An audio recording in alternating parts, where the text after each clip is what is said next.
Rebellions are built on hope.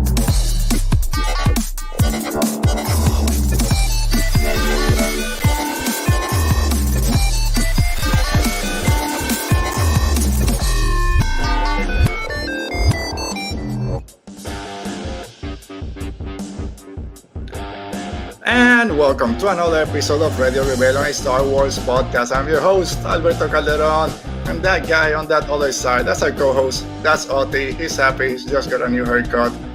We're here on it's the same haircut. I just got a haircut. It's the same one, he just got a haircut. Star Wars Saturday, so here we are talking about this saga that we know, we love, we hate sometimes. No, we don't hate it. We have our issues with it, but we always come back to it because it's so fun and it means a lot to us. But Oti, who will survive? I see your shirt. We don't know who survives. We still don't know who survived. We have no idea. There's a lot of them that are presumed dead. We know about one who survived. It will be one of the stories we'll talk today. Thank God he's alive. We'll talk about that in a minute. But Oti, how are you doing today? Saturday. It's doing good. It's a rainy day. I've been playing Spider-Man 2, which has been very fun. But mostly I've been reading because this morning I hadn't read anything. So I powered through the whole book. Hey, I read it. It's done. There you go. That's all that matters. As long as you make the deadline. Wait, where is it? It's back there somewhere.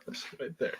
Yeah, I went over. When I put it on my shelf, it said it's done. It's done. Yeah, I usually just keep it somewhere until it's done. Yeah, I put it on my nightstand. Yeah, so I didn't reread any of them, but I did go back a couple of hours ago and kind of brush through a few of them because I have my notes, but it's good to have them again fresh on your mind. There was something I had forgotten, but we'll get to that in a minute.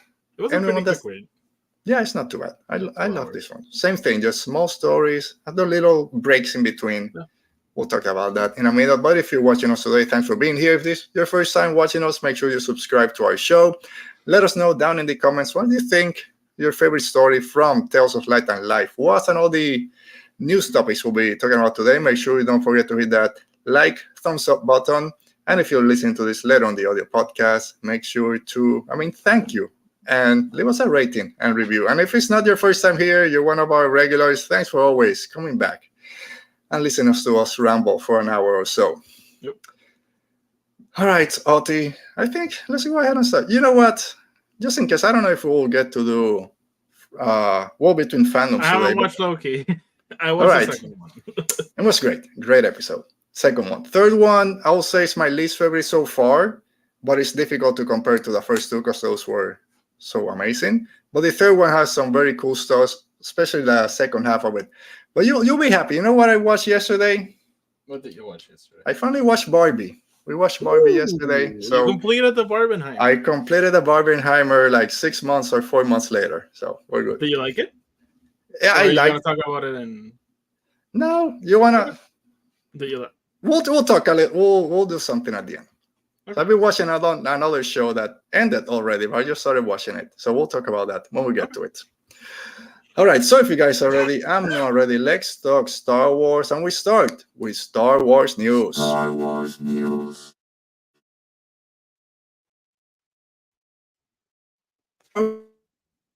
Alberto, we can't hear you. I know. I was supposed to unmute myself, and I hit at the same time. Anyway. So it's something, Oti, I asked you yesterday. I don't have it down as an actual news item. So I don't have any graphics for it. This is not news. It's not news. So that's why Star Wars, people commenting on Star Wars. Yeah. So let's just mention it because it's kind of taken over the conversation online these past few days. And it's very famous director out there, Matthew Vaughn from Kick-Ass. And love his movies. Yeah, he's done a lot of great stuff out there. He was doing an interview, I don't know where. I don't know if he was asked about Star Wars or he just came out of nowhere. But basically saying that if Lucasfilm... He gave an interview. He talked about a lot of things. A lot of... I was talking about this with Tony yesterday. He talked about a lot of things. And Star Wars came up. It came up, as it happens to a lot of us. We're just talking about something Star Wars will usually make its way into the conversation, but he said that if Lucasfilm or Disney or whoever approaches him to do anything in the Star Wars universe, he would look to the original trilogy, to Luke, Han, Leia, Vader, and just reboot the whole thing for a new generation because 1977, everybody saw it back then, it changed lives. Let's do it again. I think Lucasfilm, that's where they've been having issues is with the movies. TV shows are great, but people keep this on such a high pedestal. I would just reboot it. And as you can imagine, 99.9% of people I've seen online have been saying, what the hell are you talking about? Get off my internet and don't talk about Star Wars. So then don't get close to Star Wars. So let's unpack this a little bit, because the easy answer could be, yeah, well, this is not happening. Let's move on to the next topic. But that's probably what we're going to say anyways. But when you saw this the first time, and yesterday you say you spoke with Tony on your show, what went through your head? I'm going to use my F-bomb for today. And you know what? I'll censor it. But there's this clip of Harrison Ford that I constantly share. That's him just looking at this guy and saying, "Shut the up." And that's my reaction to it. Rather than being just a stupid take, what really rubbed me the wrong way was him being like, "Why are these characters so sacred?" And I was like, "Excuse me, like why? Have you not watched Star Wars? Do you not know what Luke did?" So yes, one of those things. I think it's the way he said it and kind of the reason behind it. Because to say, why are people putting these characters in such a high pedestals? Dude, this is why this exists, right? Because those characters are, everyone says it, they're larger, and they're not just characters. They're like monoliths almost out there. There's this thing I've seen recently with some creators that, like, doesn't like Matthew Vaughn want people to like see his characters? Like, it's like he's a little bit nihilist about it. Like, there's no such thing as sacred characters, and I fundamentally disagree. And it reminded me a little bit about some comments of Mark Millar. He's a comic book writer who has lately been saying very weird things that I don't agree with. But he was talking about basically these fandom menace standpoints. He was saying like, no, like creators should cater to fans. They should like write what they want. And I was like, really? That you as a comic book writer who just landed a deal on Netflix are really thinking that fans should dictate what you make? Like, okay. It's a very tough position to take. I understand that if you're working on movies, writing comic books or whatever, you're trying to sell this product. So of course you want to appease or appeal to the mass audience. But at the end of the day, it's what we say, most directors and writers out there. So I'm going to write this story that makes sense to me, what I want to write. And that's the story I put out there. If people connect to it, that's great. But I do it for myself, basically. That's like an okay point of view. Like, people will vote with their wallets. Like, that I totally agree with. And you have to be fine with it, because if people don't like it, they don't like it. But a writer should not be thinking like, what do fans want me to write? Like, no. Which I don't agree with, but it's been one of the biggest criticisms of Rise of Skywalker. A lot of people say, they just went on Reddit, see what people were complaining about, and then just do the movie that way. I don't agree with that take either. But yeah, if you take that stance or that point of view when you're trying to write or direct anything, it's like, you're already set up for disaster. Oh my god, if that movie came out today, people would be saying JJ and Terrio went to ChatGPT and got a script from there. So AI. But going back to Matthew Vaughn, it's like, I don't agree with it 0%. You shouldn't reboot it. But I'm not one of those. Go ahead. One of those people that say, all right, just finish your stuff. I'm just saying, who's the person who's gonna be like, yes, I'm the guy who's gonna, or the girl who's gonna reboot Star Wars? It's me. Yes, I'm gonna tell a better story than George Lucas. Yes, I'll jump on the changed Hollywood. I'll jump on the fire Kathy Kennedy bandwagon if she ever agrees to that. The thing with Star Wars is there's only a handful of movies that you can say change what movies are. And Star Wars is one of the first that when you ask 75 directors and writers, 60 will say, well, Star Wars was what inspired me to go down this path. And I understand trying to say, oh, let's just do it for a new audience. New audience can go and watch the 1977 version. If they don't like it because movies have progressed, then that's fine, but you don't need to. But I'm not one of these people that goes, oh, you can't reboot anything, or you cannot do it for a new audience. I know Back to the Future is one that's been mentioned a lot of times, that people say, oh, someone wants to reboot Back to the Future, and fans don't agree with it. And it's not like, yeah, let's reboot it because I want to see a new one. But all those movies are still there. A lot of movies that we like now have been rebooted from original classic movies. So it's almost not the same thing as Legends and canons. Like, canon didn't erase Legends. All those Legends and Expanded Universe books are still there. You can still use those as your canon version if you like. So I kind of say it that way a little bit. Like, even if you don't want a reboot, like, let's do another Disney animated movie on live action, which most people don't like, the animated movie is still there. So I say that point, but don't reboot Star Wars. We don't need that. That would be the moment that I would probably check out of Star Wars. And I probably wouldn't be angry at it. I mean, I probably will be angry at it. But I won't be venting online like constantly. Yeah. It's just that I don't see the point in it. Like, the original trilogy still holds up.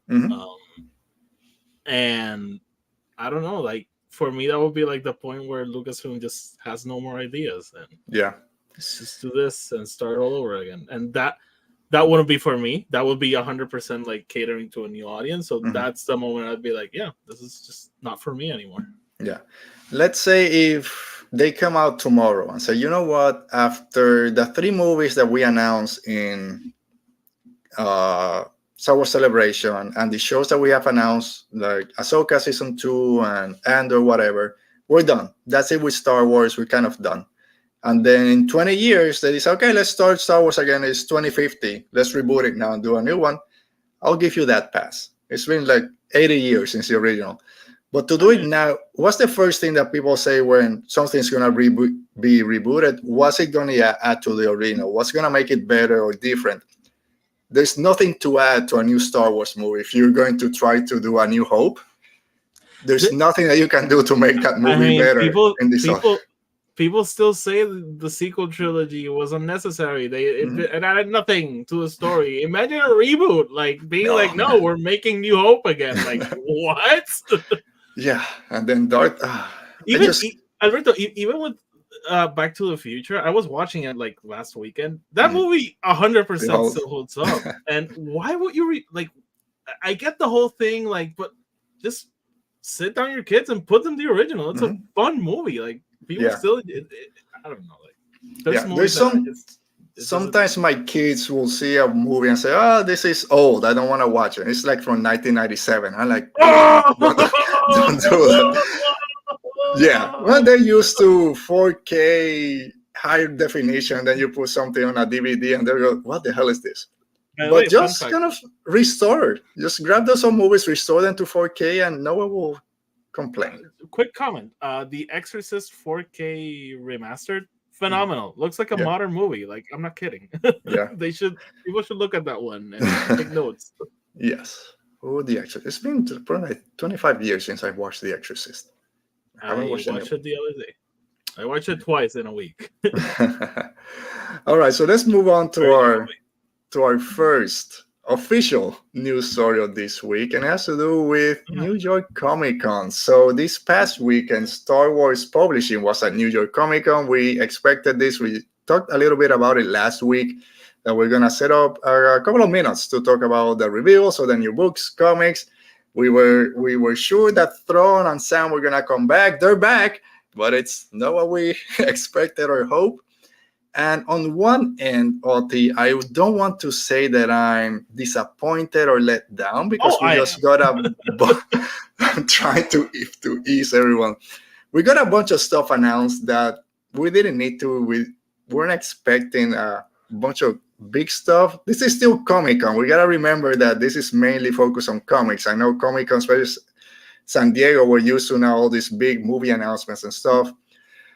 But and I'll go down the list. Let me go down the list first, and then we'll start talking about them individually and your thoughts of the whole thing. So for books, we got a High Republic character encyclopedia, A little bit of information on the Living Force, the High Republic lightsaber collection. Are you gonna buy that Stellan Geo's lightsaber? It looks sweet. Looks very sweet. Maybe. When is it coming out? I don't know. This week, Probably next year. Star Wars Dad Jokes by Kelly Knox. If you follow her on Twitter, that'll be a good one. And a Return of the Jedi visual archive. And then comics. A lot of the High Republic comics line were announced or not announced, just a continuation of them. A Mace Windu comic, a Jango Fett comic series, and then 2 graphic novels, a Qui-Gon Jinn and Obi-Wan Kenobi, and then an adaptation of Thrawn Alliances. Mm-hmm. So just your overall kind of thoughts of it, and then we'll go a little bit, maybe not all of them, we'll talk a little bit about them. Fun fact, the Thrawn Alliances book, when I heard about it, I thought it was Chaos Rising. And I was like, oh, that's cool. And then when I like rechecked out Alliances, I was like, oh, okay. My least favorite one. So let's talk about the books first, or anything else you want to just overall thoughts when you heard the announcement. Alan says Alan's here. Still in lightsaber. Yeah, I got my 3D printed one, but that blue with the blue blade looks so sick. It said fall release online and the Disney parks.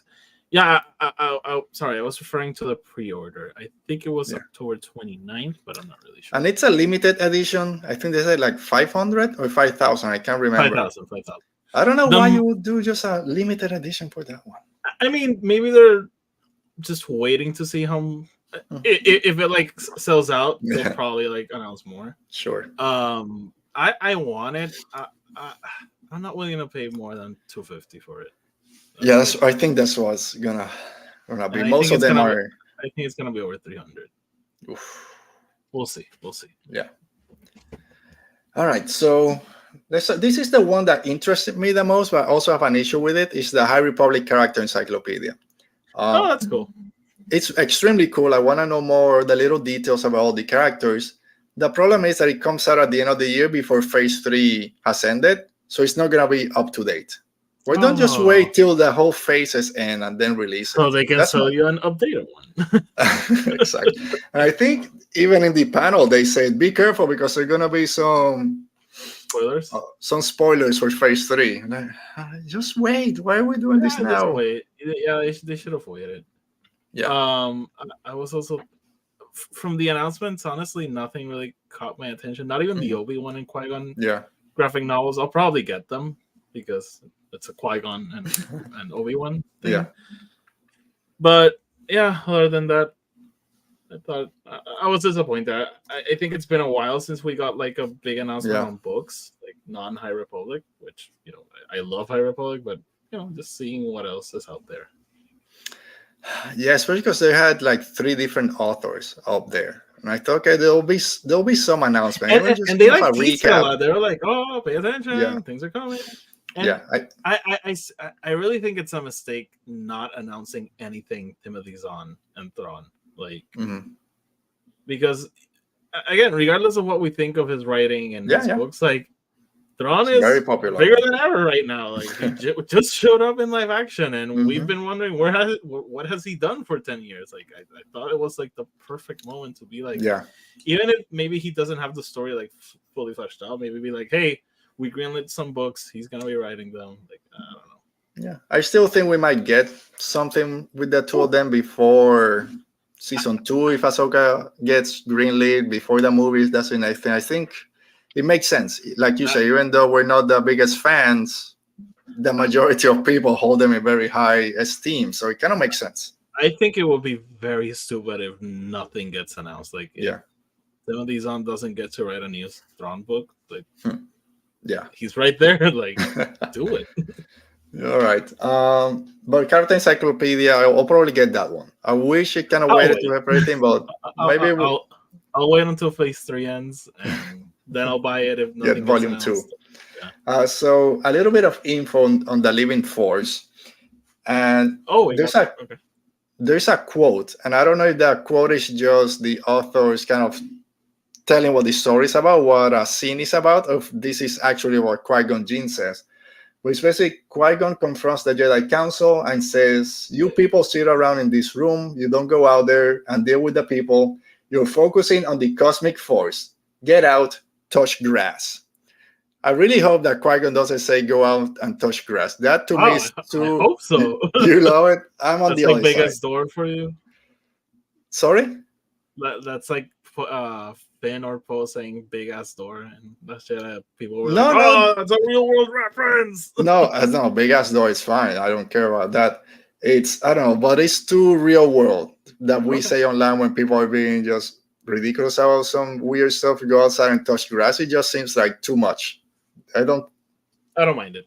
All right. So lightsaber collection. It's just one line in a book. Yeah, I mean, by 3 pages from it, I won't even remember. You'll about forget it. Yeah. The Dad Jokes one by Kelly Knox, I'm interested in. I think that's a cool one, especially with families. She's always posting dad jokes. So. It will be interesting if I don't know how much of the things that she posts online will make it to the book, or if those are just kind of her drafts online and then the book is just completely new. That's one that I wouldn't mind. Might be a good Christmas gift for people out there, so we'll see. Return of the Jedi Visual Archive. I know it's 40 years, but I don't know. That one I'll check out. I like those behind the scenes books, so I'll see what it has to offer, and maybe I'll get it. All right. Comics, like I mentioned, a lot of High Republic comics. High Republic, especially Phase 2, and looks like Phase 3 is going to be very heavy on the comics. So for everyone out there that does follow they just announced they showed the cover, so it seems like, announcements. Just yeah, just the covers. But the covers are freaking great. All those that Martian one, like all of them, dude, all of them. So Mace Windu, there is a little excerpt from it. It says, one of the greatest Jedi must stop an incendiary secret from falling into the wrong hands. Even in the years before the Clone Wars, Mace Windu was known for his discipline, determination, and combat skills. When a scientist's discovery threatens the balance of the galaxy, Mace is led down a treacherous path of mystery and action.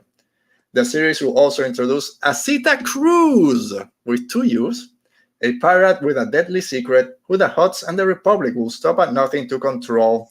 Written by Mark Bernardin and drawn by George Genti. Yeah, it's fine. No interest in a Mace Windu story. Are you one of those Mace Windu haters? I know it's not your favorite. I like Mace Windu. One of the best Jedi, really? Says who? I like this new person, Asita Cruz. Give him some Hispanic. My wife's last name is Cruz, so I'll say that she's in Star Wars before I am. Like Cruz, like Ted Cruz? But with 2 U's because it's Star Wars. And not say like Ted Cruz. There's a lot of other Cruz. Missing an apostrophe or something. Yeah, well, Asita Cruz. I don't mind Mace Windu, but I'm not gonna get this anyway. Then the Jango Fett, it's a bounty to find, a mystery to solve, a treaty at risk. All this plus Aura Singh in the mix. Be there for Jango Fett's brand new mission, written by Ethan Sachs with art by Luke Ross. We really don't learn anything. Jango Fett. We don't have a lot of Jango Fett stories, so we don't.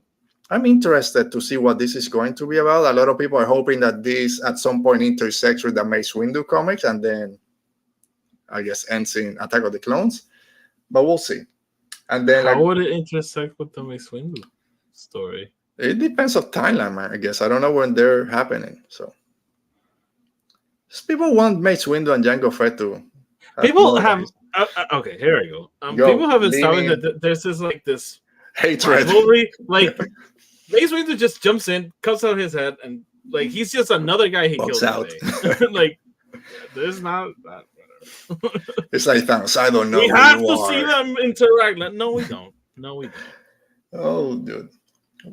Remember when Book of Boba Fett was coming out, and everyone thought that Mace Windu was gonna be part of it because Jango. I mean, we're gonna get a flashback of Boba Fett against Mace Windu.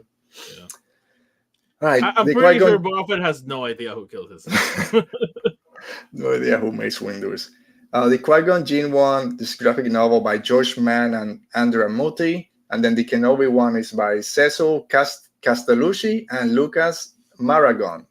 Wait, George Mann is writing the Qui-Gon one? Yes. Ooh, So that might be a little push for some people to get out there. And then the Throne Alliance adaptation is by Timothy Zahn and Jodie Hauser.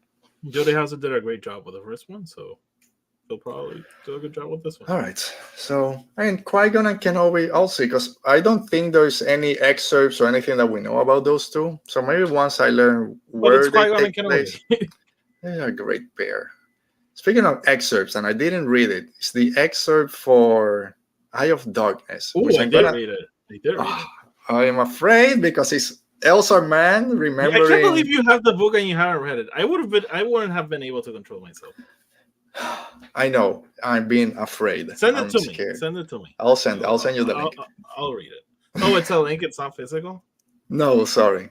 Okay, no, I don't want it. Yeah, if it was physical, it will be more easily to start reading. But I'll probably start either tomorrow or on Monday.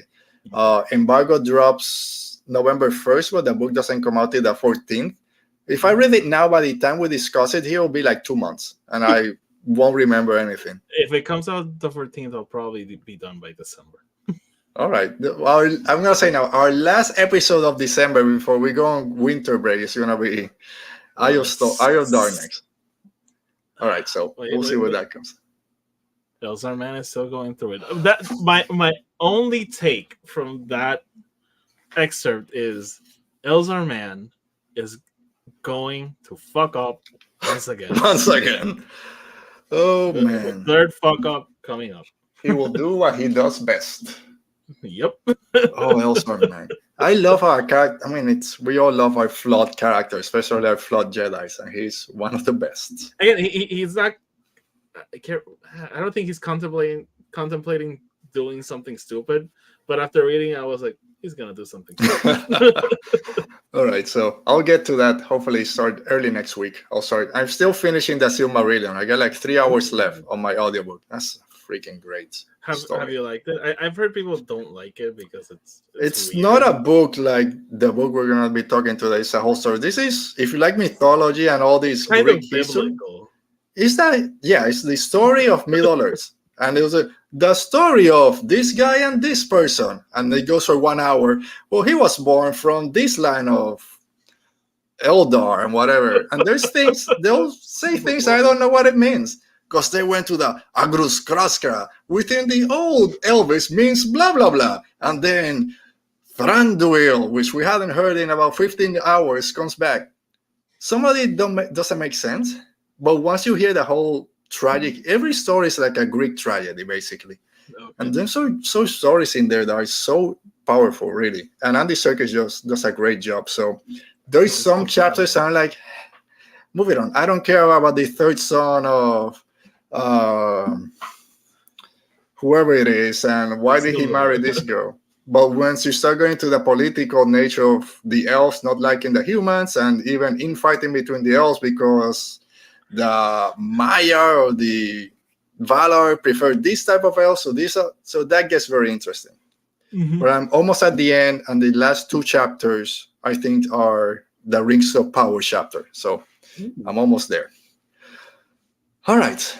This is why we're here today, and it's our part 2 of Tales of Light and Life, and today we'll be talking about The Force Provides, All Jedi Walk Their Own Path, Light in the Darkness, The Call of Coruscant, and Rogue Element. Sorry that we couldn't see it out there. Like we mentioned before, I haven't read Rogue Element, that's from the Barnes & Noble edition. Excuse me, but Ot is here to get us up to date. All right, Oti, let's start with The Force Provides by Justina Ireland, which brings back one of my favorite characters from the whole initiative, which is Vernestra Rowe. I fell in love with Vernestra in the first middle grade book, the first High Republic book that I read, and I just love this character. I love her. Everything that she's been in, I miss when she's not there. And she went, and we'll just go straight at it, and she's becoming a way seeker. And I'm like, yes, that's my girl. I love you. Finally. Confirmation. And I love what we got from her, how she knows if it's a dream or a vision. And you think it will be the other way, but when it's a dream, all this nightmarish thought happens. She's seen Starlight Beacon fall down, all these people turn into dust. But when it's a vision, She wakes up calm, reserved. She knows what's going on. And this is a very different story from what I was expecting. But by the end, it kind of makes sense to push on that way-seeking path. Kind of the Jedi Order has lost its ways. I love when she goes, we shouldn't be in this fight. This is a Republic issue. I'm just going to go do my thing, follow the will of the Force. And I'll still believe in everything, but I don't believe in this war. I love that for her. I do. I don't know how much I agree with her being like, we shouldn't be here because they're part of that. People are dying. Markion is evil. But I do like that we got confirmation that she's turning into a Wayseeker. It was funny. I have not read Mission to Disaster, and I realized that when I started reading this book, I was like, man, it's been a while since I read Vernestra. And then I was like, wait, I never read Mission to Disaster, so I should probably read it. But yeah, it was fun catching up with her, seeing her. She ended up on a weird planet later. I like the whole pirate thing. It got a little bit convoluted. Like, I always knew it was you. I set up this trap, and but it was a fun story for sure. This is why I like that I went back and just looked at them a couple of hours ago, because I had that twist kind of inverted. I like, the grandma was the evil one. No, it was the mother-in-law. Yeah, but it's kind of this Robin Hood story, right? Because this older grandma right now used to be the princess of this place, but she saw that too many injustices were happening, so she created this pirate guild. She was rob from the rich, together. Give to the poor. She put up this communication. Oh, Brennan! Just in time, Brennan. Brennan, Alan, anyone out there, just let us know which were your favorites of the last 5 stories of Tales of Light and Life. Again, Vernestra has been traveling the galaxy, helping out where she can. That now has this occlusion zone. It also has another name, can't remember. The Stormwall.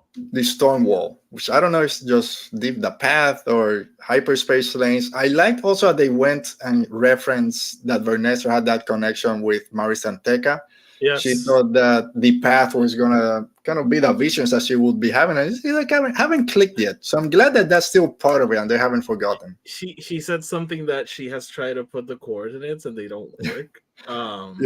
She gave the coordinates to the Cavan. It's like, this doesn't take us anywhere. I'm still waiting for someone to say, I wonder if the coordinates are for Peridia. Oh, man. I'll roll. Do you think Peridia might show up? I'll slap you right now. Like, Peridia was just presented to us. The Novenas writer had no idea that was coming. And that's what we thought when they were writing Master and Apprentice, and they put all the connections to the Nile. I mean, to the Nameless and Cavan Scott. Wait, what? In Dooku Jedi Lost, they mention Keith Trennis, or at least Master Trennis as one of the Lost 20. Yeah. And then in Master Apprentice, there's a bunch of prophecies that they say from the book. But that's Claudia Gray, that's Cavan Scott. Okay. This is Dave Filoni on his corner. Just a question. I just said, what do you imagine? And you're going to slap me across the... I'm going to slap going again through the wall between walls to smack me across the face. But the story in itself, she's helping this little old lady that was attacked on this transport ship. They're going to Tanabe. No, that's Tanabe Yar. Is the lady, a Togruta woman. And there's this confederation of haulers that's taking away everything that they're farming or all the fish that they're growing and just selling them to other places. And we gotta give more to the people. And there's this, I guess, trap that was set out for her by her mother-in-law and all that stuff. But the thing is, Vernestra trying to find her way in the galaxy, and it kind of ends with her going to this other weird planet called, just gonna say Eve. I don't know if it's Ebe or Eve, to rest, heal, and see where the Force calls her for her next step. So I love that she was. I don't know if the Force is calling me to do something here or just to like take a nap. The whole story is I just want to sleep. Yeah. All right, Tony's here. How you Tony's doing, saying Tony? hi. He's not saying because he hasn't read the book. But hi, Tony. Yeah, just give it a like before you leave, Tony. We need this. And then come back and watch it after you've read it. But again, great scene Vanessa Rowe. I really love the way that Justina Ireland writes her and the whole story that she writes. So, yeah. Again, and she's still dealing with her master's passing. So, it's And still. Imri. She thinks Imri's dead. Those visions, man, or those dreams, I should say. And poor Vanessa. And poor Imri is being tempted by the dog like twice already. He's about. I think we're gonna lose him. I think Imri. I mean, I think he's alive, but I Yeah. think something's gonna happen with him. No, I think we're gonna lose him to the dark side. I'm saying he's gonna do something. That'd be cool. I mean, we need. I don't know. I say we need one, but we're gonna see one of them like actually lose. I mean, skipping ahead a little bit, but in Alicia Wong's story, there is a Jedi Nile. Dun dun dun. Oh, I need it. I might need to get it. I'm gonna say. You remember last we were talking about how are they gonna defeat the Nile, and you were saying it's gonna be the power of friendship, most likely. A lot of these stories are about the power of friendship, and so it's like if Star Wars thinks the power of friendship is important. Don't tell Matthew Bond. I'm getting again a little bit ahead of myself, but reading these bunch of stories made me think that a lot of the Jedi stories that are being told in this book are very much about the Jedi's relationship with the rest of the galaxy, like what their role is. Yeah. Here we have Vernestra questioning it. In the story that we're going to discuss now, Belle's story, there's a lot of what people think about the Jedi. Yeah. There's Shilandra Show's book story where she's like talking about being a shield rather than a sword. So, and again, in all of them, something related to this topic is touched. So that was interesting for me. Yeah, it's a lot of Jedi being out there helping people, not just being the frontline generals that we know will eventually be there for. It's like, no, this is what we're supposed to be doing. And so let's talk about.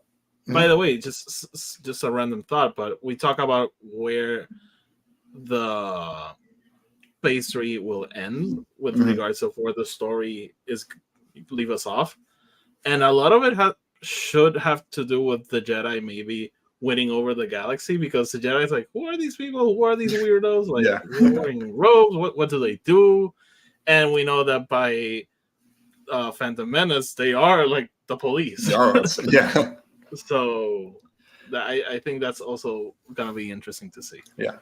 And now jumping it again ahead to thinking about the Acolyte. Again, we don't know anything about that yet, but on the other side, the dark side users kind of maybe seeing the Jedi get to that point, revered by everyone in the galaxy, and they're like, no, we gotta do our stuff. So that's gonna be a good kind of balance and parallel out there. I hadn't thought about that. That's interesting. Yeah. So let's talk about Charles Soule's all Jedi walk their own path. Bell said it far, not convinced. No, I don't say not convinced. He already lost a master that he kind of thought had been lost before, lost all hope, just to find out that Loden Gravestone, of course, was alive for a little bit, and then we know what happened. And he didn't want that for Buriaga. The first thing I would say is I would have loved 100% more if they didn't spoil this in the High Republic show. If they would have said, oh, we're going to find out the fate of Buriaga in Tales of Light and Life, then it would have been a lot better, because there's some scenes that you don't know if he's alive or not. But they say he's alive. So it's like, dude, why? Just wait 2 weeks and we could have find out together. I found this story disappointing. Yeah? Not gonna lie. It's not that I didn't like it. Like, it was a good story. I love that we got more Loden and Bell. Yeah. But again, we knew he was alive. So when we got to him, it was like, oh, you're alive. Let's go home. Oh, okay. The story ended. Yeah. Okay. Like we knew it. We knew he was alive. Okay, thank you. Yeah, I think the part with Bell and Loden was better, because again, you see what the Jedi are. They're attacking you. They're trying to kill you. We're just here. We're just doing our thing. I like to use that to then kind of get in line with these fishermen, but I really like that scenes with Loden. I love that there's a moment where they mentioned that they have been attacked so many times that they didn't even like react to it. They just like ignited sabers, deflected the blaster, saved them, Yeah, they will go on. I went back. Yeah. But again, that's why we love the Jedi, and that's what they need to be. And like you just mentioned, this story starts with the people of area kind of blaming the Jedi for everything that happened to them. So if you want to bring this crap over here, we would have been fine now. A lot of people have died. No one wants to go out there. And Bell has to slowly gain that trust because he's hearing these Loch Ness monster, Bigfoot stories, that there's something out there. And he doesn't want to give up, even though people are telling, "Hey, we gotta go back to Coruscant." They're calling us. No, just give me one more chance. I love how they were at first very hesitant to have him go with them on the ship, and then he was like, "Yeah, he was basically the captain." And people were all the other crews were coming to talk to him and tell him what he found. That was fun. But again, the whole Loden thing was for me the highlight. Yeah. And again, I just wish that hadn't been spoiled, because maybe they were distracting us with the Loden thing, so it would have been like, oh, is he alive? Is he not alive? Is he gonna learn like a different lesson? Like, and I don't think they should have spoiled it. Yeah, I don't understand the reasoning why. It's not like people are gonna buy this book. We don't need, if just saying we're gonna find out what happened to Buriaga in this book, I think that's enough to get people excited for it. So it was a cool story. I still don't understand how they went into this typhoon or whatever. This small he went like on a submarine or something. I couldn't understand. And Buriaga was just like sitting in the middle. Yeah, it's some underwater cavern, I guess, where water doesn't go in. And he's all mangy up, and they found some Wookiee pelts halfway through, and that's how he knew. A weird story, that part. But I'm happy that he's alive. I'm happy that Buriaga is out there. He was great in The Fallen Star, so I hope we get more with him. I mean, obviously. I didn't want him to die. Like, no. They wouldn't do that. I don't think he's just like Chewbacca. They're never going to die. All right, so Light in the Darkness by Cavan Scott. Another one where the power of friendship and just regular people make the difference. I mean, the power of friendship and the power of a badass showing up. A badass Jedi with a badass message at the end. I have forgotten about it. I just read it. So basically, we have two Enami, Hoy and Kian, two little kids from this planet Enami, where the Hutts have taken over. They're controlling everything, taking all the food, just storing it in their huge Star Destroyer. Basically, a dead cruiser, I should say. And then these two kids are just going to it and just steal the food back, because the town is running out of food. They're all starving, and they're gonna try and do something. It reminded me a little bit of the episode in Mandalorian season 3, that Coruscant episode where Dr. Pershing goes to the shipyards to get his stuff back. Kind of reminded me a little bit about that. It was intense a little bit when they're hiding from those Gamorrean guards inside the shuttle or the cruiser. So it was a cool story. And then by the end, when they find out what happened, is they're just bringing everyone. We're going to destroy the whole village. But someone shows up. A Jedi Master that's a lot of people's favorite, Keith Trenny, shows up, saves the day, and kind of reminds everyone again why the Jedi are who they are, why they're out there trying to help people little by little, but at the same time knowing that they should be doing more, or maybe should have gotten there a little bit earlier to help out. Yeah, her entrance was like Luke Skywalker-esque and great, like 11th hour, all hope is lost. Boom, like, oops, sorry, I'm late. And she was so cool about it. She was like, just give me a second. Let me decapitate this motherfucker. It's great. They have Hutts. I mean, Gamorrean guards riding Rancors. The Hutts are in the little hoverboards. It will be it's a great visual to kind of just think about those weird aliens on top of even weirder aliens going down. And then she just come and cuts everyone. There's a super cool moment when the Hutt surrenders and she's like, I don't need backup, right? And looks at the Hutt like, you've surrendered for good, right? Yeah. I mean, Keith Trent, I understand why she's a lot of people's favorite. Oh, you haven't read the comics, right? Nah, so I just get what I get from the books, but I see people's enthusiasm In She's I always wanted her to make the leap to the books. She's awesome. I know she's gone through a lot, and there's mention here. I'm sure your master will be proud, or your master will do this, and of course, remember Skier. I don't know. She suffered a lot. She went through a lot with her Jedi trials, and now as a knight, and eventually we know. I mean, now I think she's a master. At least for the comics, she becomes a master. So she's progressed. Did they mention it? Does she say Jedi Master? No, I don't think so.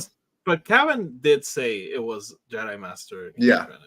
Yeah, it's out there. I don't think it's official in the comics, but and they mentioned her ship, the Geos. Oh yeah. Love you, guy. But she said again, talking about the power of friendship, all that stuff. She's thanking them for working and helping their community. That this is how they defeat the darkness. Again, regular people working together. I love this quote from her. I see light. Talking about the two kids. I see light and life. And I'll tell you a secret. There are so many of you all across the galaxy, on every planet, every moon. You shine like beacons. You give me hope. Mm-hmm. What else? What else do we need? She's great at what she does, but inspiring hope is what all these. And that's what the Jedi should be. They're not always gonna get there. They're not always gonna save the day. But as long as the Jedi live, there's hope that they will show up and save the day. And that's like what they mean. Like. And I'll make I'll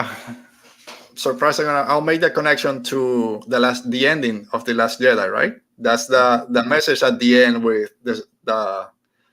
or ships going to hyperspace and Broom Boy and all the kids making the story of Luke Skywalker and the whole. No, Alberto, that was a sequel that Ryan was setting up that JJ ignored. That's right, with his ChatGPT. We'll get it. We'll get Duel of the Fates and Hawks killing himself, because that makes sense. That now all of a sudden he collects dark side artifacts, which we didn't know for 2 movies, but that's fine. So this is my story. I love the Martha Rose story, but Lydia Kang, the Call to Coruscant. This is mine. I love Lydia Kang, and I know maybe it's because we had the pleasure of having her here a couple of months ago, but she's becoming one of my favorite High Republic writers. I'm bummed that she's barely writing anything in Phase 3. She's writing the stories in Star Wars Insider, but I think that's it. Hopefully, I mean, being a working physician or a doctor, I'm sure it takes a lot of time.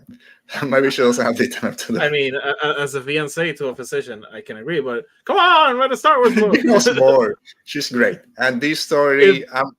If I tell my girlfriend, write a 1-page Star Wars story, she'd be like, I have no time for that. Oh, I'm sure. And then sometimes I see my brother, who's a doctor, just posting stuff online, and are you supposed to be working and saving lives? I mean, a lot of doctors don't work that much. You heard it here, Ricardo. You don't work that much. I love it. Some doctors. But the Call of Coruscant, Padawan Amadeo Azazo and Jedi Master Miro Lux. They're helping this Mikian village during a ground quake, and of course, evil corporations being the cause of everything and not wanting to leave and trying to trick them and killing them. Yeah, they betrayed them at the end. He does the old trick. Oh, I'm dead. Got you. No, I'm not. Just gets the mask out of. Calling an ambulance for you. Yeah, exactly.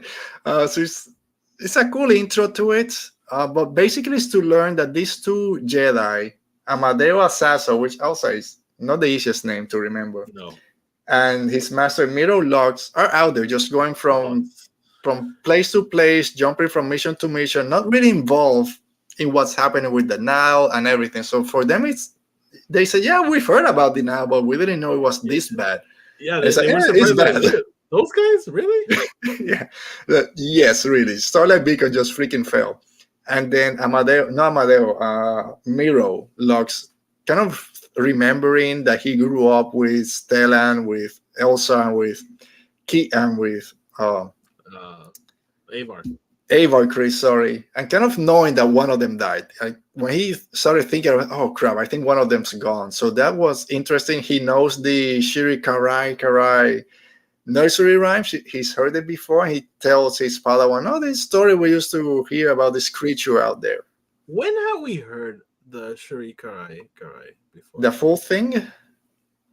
thinking the first time we heard it, kind of really making a point of it, was in the, I forget the name, it's comic books that I bought. This noir detective story. Oh, in Always Trail confusing of me. Shadows. Trial of Shadows. That's when we It hear shows it. up there. Yes, that's a very kind of moving point of the story. Is that I forget everything. yeah, and then I think in Midnight Horizon, probably by the end, at some point. I think Danielle is the one that's writing most of it.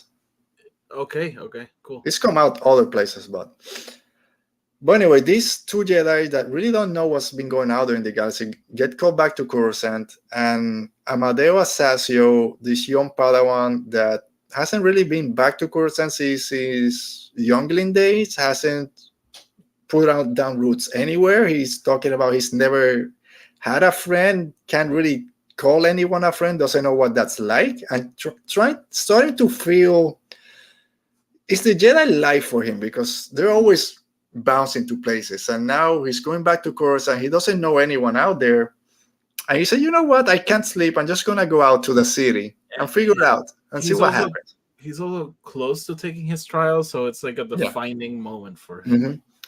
So I love this. I think I said it last week or maybe. And as I was reading this on all my notes, this is what you see in movies and plays, or people going to New York City or to the big city for the first time, the bright lights, trying to find yourself, define what your future is going to be. This was it for him. And last week I said that I'm not too much of a fan of some people now blaming the Jedi for everything and understanding why this and that. So I was afraid that this might go that route, that by the end of this little night out, he was going to say, yeah, you know what, I don't want to be a Jedi anymore. But by the end, it comes back to the complete opposite. And I'll get to his quote in a minute. But I love that little not side quest, but that it's night out. Met some people outside the hotel and went on an adventure. It was a refreshing story. Mm-hmm. Like it did not go the way I thought it would go. It was just something completely different. Just literally that. He goes out, sees a couple of weird people, meets this girl he likes, and they just have a night out. And a lot of things are implied. We don't know what happens, and we don't know. He smells like shit by the end. He got asked twice, "Are you sure nothing happened?" No, I'm back. He went drinking. He went to get some food. Went to a bar, to a club. Got in a couple of fights. And this pretty girl. No, I was just defending. Just defending myself. Broke someone's wrist at one point, I think. The pretty girl starts giving him all these nice things, putting her hand on her face. And he's like, I don't know where this is going. And then cut to black, basically. But I really enjoy. Amadeus reminds me of me, because sometimes I'm like, I should go out and do something. I go out, I have fun, and I get home. I was like, that was fun, but I'm exhausted. Yeah. So the next morning, they were supposed to go to this big meeting of all the Jedis. They were gonna get up to date on everything that has happened, and everyone's getting their new missions. And he's nowhere to be found. So his master is a little bit not apprehensive, kind of where is he? He didn't know that he went out.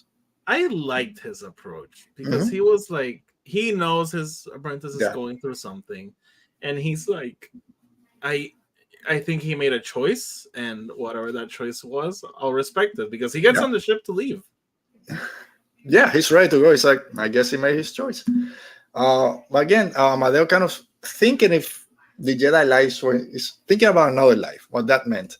And when he meets him back on the ship, when he's ready to go, that he just slept there, and he's refreshed that he's back. But like you said, just tell me what happens just so I know. Plus, you still go get a shower and change. That's the last line of the movie, please. Yeah, because he's like, oh, no, I know what you're going to say. That I am one with the Force and Force is with me. No. You smell like whatever and go change. And are you sure? Because I sense something else. You want to tell me anything? No, I'm good. We'll leave it there. We don't need to know. Nope. But I love this, and this is why the Jedi is still my favorite thing in Star Wars, and I think connected to Force Amadeo. After going through all that, a young kid, you think maybe he'll just like this all their life. He goes, the Force is my anchor, it's my roots, it's my connection to everyone and everything. dude, I love you. I'm afraid for you in phase 3. Please don't do anything to Amadeo or to Master Lux.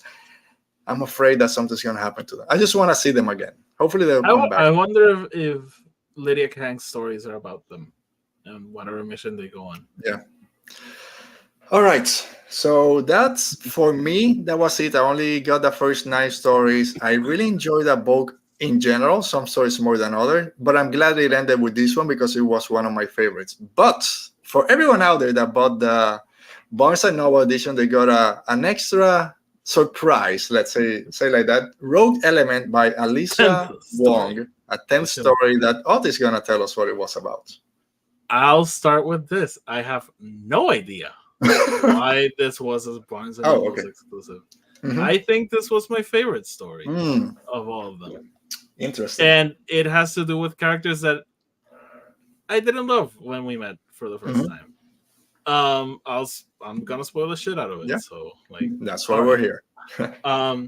It takes place in Corellia, in Coronet City, and we follow Crash and Zvino from Midnight Horizon. It takes place a year after Starlight fell, and they're also raveling with what happened. But again, I don't know why this was an exclusive because there's a lot to it.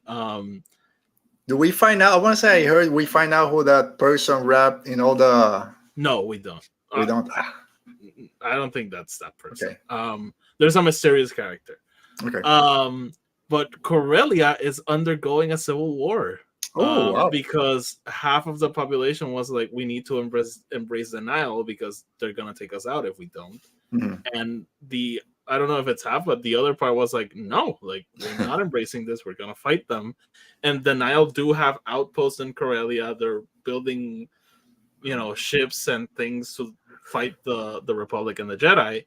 And Crash is leading her crew, her security crew. They're leading a small rebellion in Corellia. And they find out that there's this person who's dressing as a Nile but wields a lightsaber as just taking out all the bases they find. And they go searching for this person because they think they could help us. So when this was introduced, I thought the person was going to be revealed to be Comac, that he stayed in Corellia, and he was just because they were talking that he fought like a Jedi, but he was so angry and just I was like, maybe Comac just completely lost his way and just kicking ass and taking lightsaber in this one. Yeah, and they do describe he's fighting like Comac and Kempton Sai, so I was like, oh, here we go. But no, it's this new Jedi that. What was their? Give me 1 second. Go ahead. I'll ramble about a book that I haven't read. I want to read it. I want to read this story. I went to Wikipedia. I couldn't find anything on it. But man, I need more Comac. Hopefully, it wasn't Comac. That was no. I wish that Comac comes back. All these Jedi that have kind of left. I wish they come back. This other guy from Into the Dark. I always forget his name. Rue. This Jedi's name is Rue, and so he was on assignment in Corellia when Starlight fell. Okay. And when the order came to, everyone needs to go back to Coruscant, Rue and their master decided to stay in Corellia and fight the Nile. Mm-hmm. Because they were like, A, we have temples here that we've been here for a long time that we want to protect, and B, these people need help. The Nile are invading. So they stayed behind, and Rue lost his master during one of the fights. So he basically stays in Corellia, leaves the order and puts on a mask and Batmans the hell out of the Nile. So that part of it was very fun. And the whole introduction to it was very similar to The Mandalorian, the season 2 finale, when everyone in the ship is watching what Luke is doing through the monitors. They see this guy just wrecking the Nile and then looks at the camera and destroys it with the Force. That was a very cool intro. Yeah. And it's funny because he's just this shy kid. He's just working for someone, helping out. And they run into him and they're like, I'm pretty sure that's the guy. Mhm. So they follow him around, and it's him. And by the end, they team up. They take down this mission, this base. They blow it up. The Jedi, the Nile were building like this. I don't know if you've seen them. They have like, I don't know what the name is. It's like spiders. Okay. They show up in the Adventure comics, and they blow up the facility, and by the end they're like sitting down. They're like, hey, why don't you join our team? We can take a lot of them down. And he's like, yeah, sure, I'll join them. And the whole arc of this character, Rue, is learning that you don't need to be a Jedi to fight for light and life. That's what he's learning. Like, because they're like, oh, you're a Jedi. And he's like, I left the Order like a while ago. Like, the minute they said come back to Coruscant, I was like, no, that's when I left the Order. And now I'm, he's doing dark things because he's killing the Nile and he's fighting with anger. But he comes to a point where he realizes that he can let go of that anger. He doesn't need to be a part of the Order to fight for good. So it was a pretty cool story. I still don't understand why they left it on the Barnes and Noble's exclusive. I think people would have loved it. Oh man, I don't know. Hopefully, I'll read. I hate the cover. That's right. We talked about the last one. Come on, I need some light in this office. Some light and life. Yeah, just light. And then people are going to be walking by and just see me talking to someone. All right, so that does it for Tales of Light and Life. Rogue Element C seems very interesting. Corellia, I love that Corellia is getting more renaissance this past couple of years with a lot of stories happening there. And again, like Crash and her crew kind of like took me out of Midnight Horizon for a while. Yeah. But I was happy to see them again. I was like, oh, look at that, Crash. Yeah, they're fun. So we didn't get Lady Proxima didn't show up. No, I was waiting for her. Yeah. I had no idea what the story was about, so I was just like along for the ride. All right, so hopefully we'll see those characters again. Rue, we'll see if they survive. Are they human? We don't know, just weird. No, it's a new species. It's like, I think it's Lucem, and they do this thing with their eyes that they like hypnotize you. At one point, Crash asks him to take off the mask, and he just makes her feel like she's dying or has like a stomach bug, and suddenly she's like, wait, no, I've been eating like well this day. No, I don't have a stomach bug. And you said they wear a mask. Is it like a Nile mask? It's a Nile mask. I think he killed a Nile and just put on the mask. And he dresses like in black. It's super weird. Oh, man. I get it. I need to see some art of that guy. Yeah. All right. So, in general, a very cool book. And like we said at the beginning, great to be back in this era. And it was a great way to kind of push us back into that mindset. It's by far the best anthology Star Wars book because it's the only one I've liked. Well, let's put the covers back to back. See? The lightsabers one is way cool. That was better. All right, so that does it for our talk on Star Wars this week and Tales of Light and Life Part 2. What are we talking about next week? I have no idea. We'll figure something out. But before we leave for this week, let's do a little bit of, I don't know why I did this again. Let me put that here. You go out of there, World Between Fandoms. Let's talk a little bit about something that's not Star Wars in World Between Fandoms.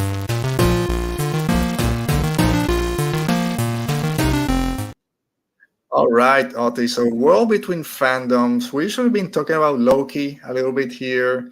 Episode 3 came out this week. You haven't watched it? Yes, I watched it yesterday. I enjoyed it. Not my favorite. We do get a big presence by someone. I don't want to spoil it or Kang? even so Kang's there. So. He's in the trailer. Timely is back. So basically the post-credit scene of Ant-Man when Timely shows up is this whole story. So they go back to 1890 something and the whole story takes place there.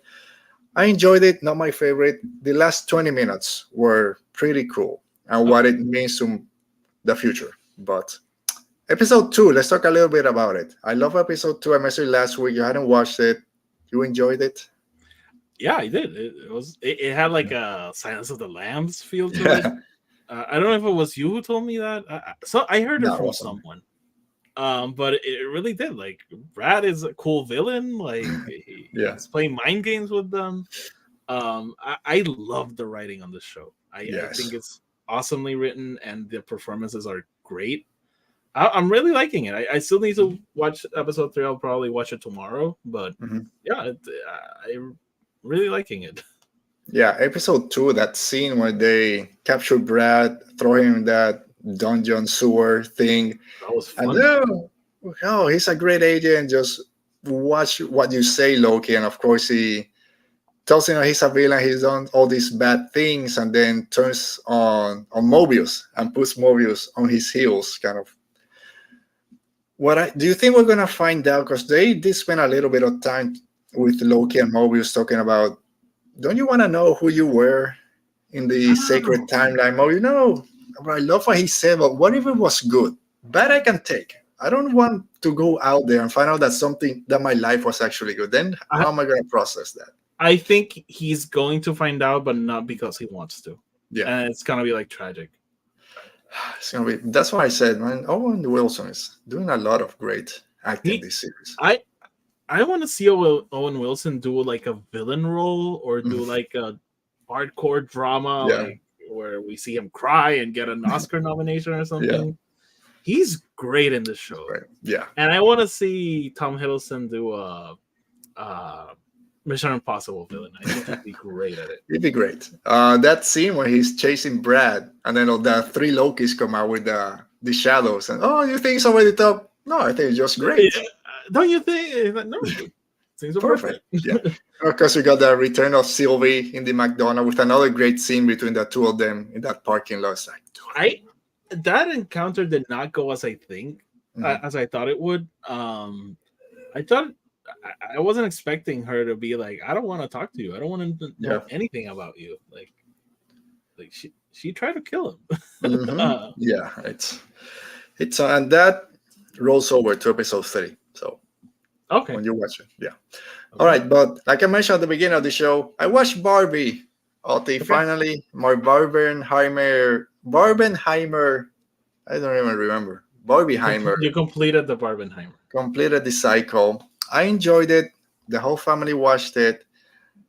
I'm grateful that there's a movie out there that touched on a lot of what people wanted to see. I'm grateful that it made $1 billion. I'm grateful for the cultural relevance that it was, that everyone needed to go to the movie theaters to watch it, to dress up in pink. I love all that. I enjoyed the movie. I didn't come out of it saying, yeah, I understand. This is why this movie made $1 billion. It needed to be made. Okay. It's a movie that if shows up while I'm cruising through the channels, I might stop and watch 20 minutes. But it wasn't anything groundbreaking for me. Okay. I love Ryan Gosling on it. As Ken was great. I love every scene that he was in. He's so, not want to say dumb, but he played that part perfect. So I did love that. All the acting was great. I'll say everyone acted their asses off. So it was like a cool, interesting movie. I really liked it. I saw a lot of people being like, this movie just changed it. I don't think it was that masterpiece, but I really liked it. I had a ton of fun with it. That scene when they're singing the Matchbox 20 song, wow, and the whole, do you want me to explain The Godfather to you? Yeah, some things that hit it over the head, like, this happens. For me, the most amazing thing about that movie is that Greta Gerwig got away with making it. Yeah. I don't know how Mattel and Warner Brothers saw that her and Noah Baumbach's script and were like, let's make this movie. Like, the patriarchy is as much a part of this movie as Barbie and Ken. Like, what? Yeah. We asked our daughter, because we watched it yesterday, we asked her today if she enjoyed it. She said, yeah, I liked it. It was good, but it wasn't. And then my wife was, what did you learn? Seeing Match for 20 cells or man energy talent. So what did you learn from Barbie? My daughter goes, well, men suck. The patriarchy is this. Feminism is great. And okay, yeah, that's fine. You know what other movie we watched at my daughter, and again, maybe we're not the best parents, that we watch, and she said that's top 3 favorite movie already? Oppenheimer. Strays. Is it good? I haven't watched it. I watched like I 20. don't know anything about that movie. I watched like 20 minutes, and then I had to go with my son to do something, so I didn't get to watch it. But my wife said that we don't leave our daughter by herself watching a R-rated movie. We're there with her to explain things and all that stuff. So my wife was there, but she said my daughter was laughing all the way through it. So, and again, there's it's dogs cursing and doing. How old is your daughter? 13. Okay. I mean, when I was 13, I had watched a lot of things I shouldn't have watched because there weren't ratings back then. RoboCop, Terminator, Predator. There were ratings back then. People just didn't care.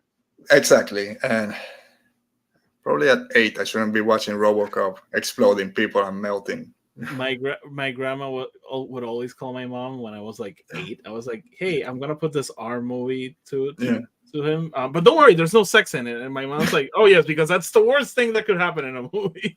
I understand, but that's kind of the barometer is, don't watch that because there's sex, but there's a lot of violence. We can deal with violence. We just don't want to see naked people. It's like, it's a boob worse than someone getting shot 27 times? For example, my grandma would put on H2O, like the Halloween to us. Yeah. And like, no, there's not a lot of sex. And I'm like, yeah, but he's terrified at night. Yeah. Chucky, Monkey Paw, Terminator. I watch all those. Friday 13th, Freddy. I watch all those between probably 8 and 13 years old. Not the best. Anyway. Strays seems to be a very funny movie, at least for teenagers. It's dogs cursing and doing dick jokes and poop jokes and stuff like that. But I watched Barbie, really enjoyed it. And I hope for Oppenheimer to come out. And Mission Impossible, I can't wait to watch Mission Impossible. You haven't watched Oppenheimer? Again, I watched both of them. Okay. I want to watch them again because I only watched them once. Okay. I've seen Oppenheimer 3 times. Yeah. All right, Oti, what show did you say you just watched? Oh, sorry, that's the big one. Succession. I started watching Succession. Oh, I started watching it this week again. Yeah, all right. We just finished season 1 yesterday. Ooh, okay. Dude, that's a great freaking show. I know it's over. I know I waited. We just said last week, okay, let's put it. Let's watch it. First episode ended. Put it. Episode 2. We gotta keep going. I hate them, but I love them. I tried watching it once and I couldn't get through it. And someone told me, like, watch it like you're watching a comedy. Yes. And when that clicked with me, I was like, oh, this is a comedy. Like, this is a comedy show 100%. It just doesn't have laugh tracks or reaction shots. No. And who's your favorite character? I love Tom. I love Tom. He's by far my favorite. Tom's my favorite because he wants to be part of that family so bad, and they just hate him. He's such a loser. And then I love cousin Greg for the same reasons, because then he takes everything out on Greg, but Greg for some reason knows everything. He's in the right spot at the right time. Season 1 ends with the wedding. The wedding, yeah. Okay. Yeah. And Tom is such a loser because I'm spoiling it. Like, Shiv invites her, like, Chia? How do you call it? Oh, yeah, the guy she's cheating with the other guy. And he tells him, he's like, yeah, he's there. And he goes to kick him out, and the song that's playing is Uptown Girl, and he looks like the loser he is. Like, yeah, get out of my wedding. I love that part when he goes. It was awesome. Get out of here. Oh, okay, I'm just gonna finish this. No, my mom and dad paid for part of that wine. Put it back in the bottle. All while Uptown Girl is playing. Yeah. So yeah, he's again. I just love how much he wants to be part of that family and wants to move up. So we just watched that first episode, season 2, when they're talking about selling. Or I have to name a successor, and he tells Shiv, "It's you. It's always been you. Do you want it?" So we're in that part. I still don't know where it's gonna fall because they're horrible people. But it's so great. I love everything that happens. Roman, of course, is a great character again. Phenomenal. And can't believe I forgot the name of who's the other brother, not Connor, the main Kendall. Sorry, it's because they have all this. My father. Because he's right. Like, Logan needs to get out of there, but he's such a loser. That He's not the guy who's gonna put the company forward. No. Oh, man. But it's a great show. They're all horrible, and Yeah. just it even gets sad, like seeing him, Sure. seeing all of them just cater to this guy who just doesn't think anything of any of them. Of anyone, and he just dangles that little thing. Just who wants it?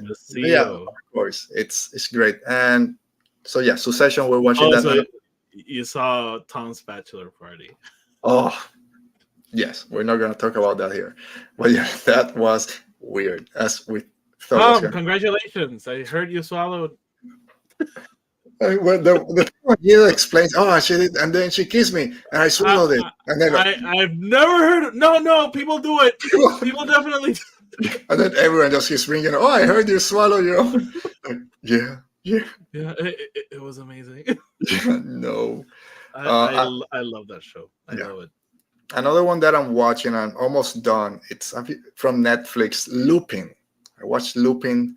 Oh, that's like a detective one. So he's a thief, basically. It's a French show with Omar Sy. It's a great show, but he's a thief and he has all these weird ways that he steals stuff. It's kind of the reverse Mission Impossible because he has all these Master of Disguise stuff, and it's a great show. So I'm finishing season 3 now. Yeah, and then I gotta start my second rewatch of Rings of Power at some point soon. Okay. It's that Silmarillion got me on that mindset. I gotta watch it again. Okay, I'll probably rewatch some episodes. Yeah. When season 2 comes out. All right, Oti, that brings an end to an episode this week. Oh, I've been watching Dragon Ball Z. That's it. That's all. Oh, Dragon Ball Z, the original Dragon Ball Z. Yeah, it's fun. I love Dragon Ball Z when it came out. I want to watch Super. All right, Oti, another Star Wars Saturday has come and gone. Thanks for everyone who stopped by. We'll be back next week. We'll figure something out to talk about. I'm sure someone will say something dumb, and we'll use that as part of our show. And at some point, probably by the end of the year, or maybe early next year, we'll do another kind of book recap of 2023, some of our favorite books of 2023. There's been a lot. All right, Oti, you want to let people know where to find you just in case? You can find me over Twitter, Instagram, and Threads at EPSWS. All right, so you know where to find us at Radio Real Pod, everywhere else. And we'll start reading Eye of Darkness this week. And then our review, at least our written review, will be online first week of November, most likely. And then we'll do a full-on spoiler review here later. All right, guys, thank you. See you next week. Stay safe, be safe, and may the Force be with you.